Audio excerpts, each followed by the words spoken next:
photographie, c'est la vérité. Et le cinéma, c'est 24 fois la vérité par seconde.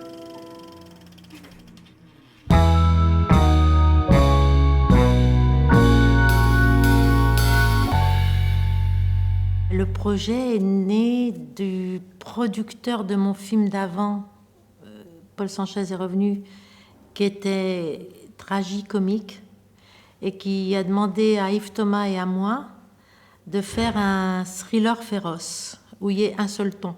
J'ai pas d'idée s'il n'y a pas un lieu, donc l'idée d'un bowling qui soit l'héritage de la sauvagerie, c'était la base, quoi. Voilà. Donc ensuite, après, et c'est Yves Thomas qui a eu l'idée de mettre le bowling en sous-sol, ce qui fait que c'est vraiment, on descend dans l'antre, dans la grotte, voilà, et c'est un film noir, donc quand on est en sous-sol dans un bowling en souterrain, on ne sait pas s'il fait jour ou nuit dehors, quoi. Voilà.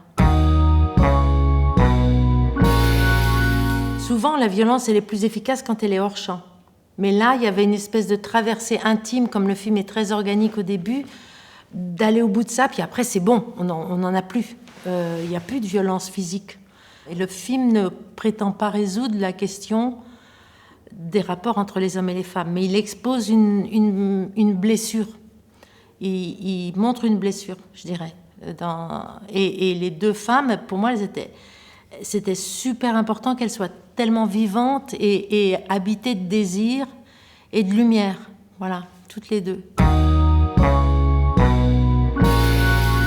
J'avais vu Achille Reggiani quand il était à l'école du TNS dans des spectacles de théâtre, où j'avais vu à quel point il pouvait aller dans des extrêmes. Et là, comme c'est une tragédie, on n'est pas dans un truc naturaliste.